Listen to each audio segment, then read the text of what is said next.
கர்த்தரின் நியாயப்பிரமாணத்தின் மீது ஆர்வமுள்ள மனிதர் எஸ்றா. எஸ்றா என்பவர் ஒரு பரிசுத்தமான மனிதர். அவர் ஒரு குருவும் புரோகிதரும் ஒரு மேசாதியும் சட்ட பண்டிதரும் கூட.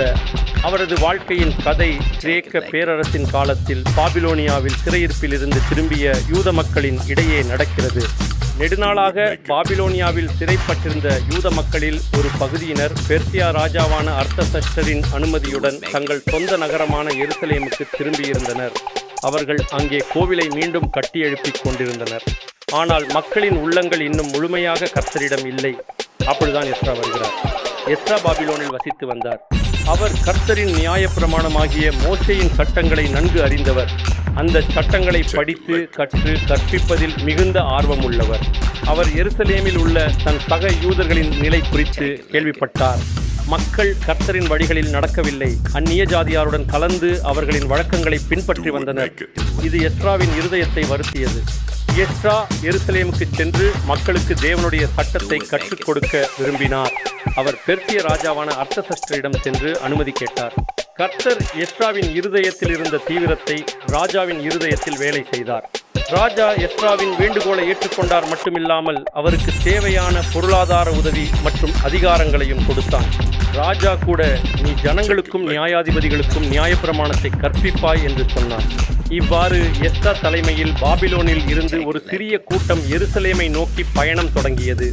இந்த பயணம் நீண்டதும் வனாந்தரங்கள் மற்றும் கள்ளர்கள் நிறைந்ததுமான அபாயமான பாதையாகும். ஆனால் எஸ்றா ஒரு விஷயத்தில் வெட்கப்பட்டார். ராஜா தன்னையும் தன் சகாக்களையும் பாதுகாப்பதற்காக இராணுவ வீரர்களை கொடுத்திருந்தாலும் எஸ்றா அதை ஏற்க மறுத்துவிட்டார். முன்பு அவர் ராஜாவிடம், எங்கள் தேவனாகிய கர்த்தர் தம்மை நாடுகிற எல்லார் மேலும் கிருபையுள்ளவர் என்று சொல்லியிருந்தார். இப்போது சிப்பாய்களை கேட்டால் தான் சொன்ன வார்த்தைகளில் நம்பிக்கை இல்லை என்று ஆகும் என்று பயந்தார். எனவே அவர் தன் கூட்டத்தினருடன் சேர்ந்து பயணம் தொடங்குவதற்கு முன்பு ஒரு பெரிய நோன்பு தியானம் செய்தார். கர்த்தரிடம் பாதுகாப்புக்காக மன்றாடினார். தேவன் அவர்களின் பிரார்த்தனையை கேட்டார். அவர்கள் எந்த தீங்குமின்றி பாதுகாப்பாக எருசலேமை அடைந்தனர். எருசலேமில் வந்து சேர்ந்த எஸ்றா ஒரு அதிர்ச்சிகரமான காட்சியை கண்டார். தேவனுக்கு தெரிந்த மக்கள் சுற்றியுள்ள அந்நிய ஜாதியாரின் மகளிரை திருமணம் செய்து கொண்டிருந்தனர்.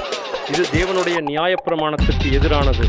மேலும் இந்த திருமணங்கள் வழியாக பிற தேவர்களை வணங்கும் செய்கைகள் யூத மக்களிடையே கலந்துவிட்டது. இதை கண்ட எஸ்றா மிகவும் வேதனை அடைந்தார். அவர் தன் வஸ்திரத்தை கிழித்து கொண்டார், தலையில் சாம்பலை தூவிக்கொண்டார், தேவனுக்கு முன்பாக மண்டியிட்டு அழுதார். மக்களின் பாவத்திற்காக வருத்தப்பட்டார். அவர் தேவனிடம் இந்த மாதிரி பிரார்த்தனை செய்தார். என் தேவனே, நான் வெட்கப்படுகிறேன்.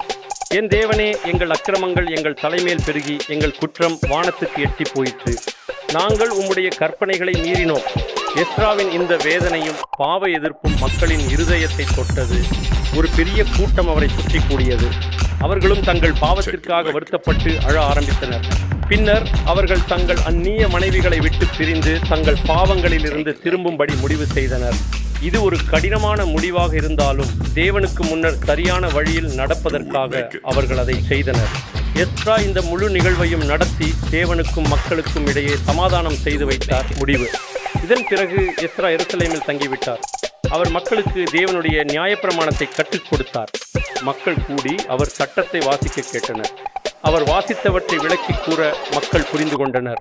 இவ்வாறு எஸ்றா ஒரு பெரிய மனமாற்ற பணியை எருசலேமில் செய்து முடித்தார். எஸ்றாவின் வாழ்க்கை தேவனின் வார்த்தையை கற்கவும் கற்பிக்கவும் அதன்படி வாழவும் ஆர்வமுள்ள ஒரு மனிதனின் கதையாகும். அவர் ஒரு தைரியமான தலைவர், ஒரு பக்திமான் மற்றும் ஒரு சிறந்த ஆசான். இந்த வீடியோவை பார்த்த அனைவருக்கும் நன்றி.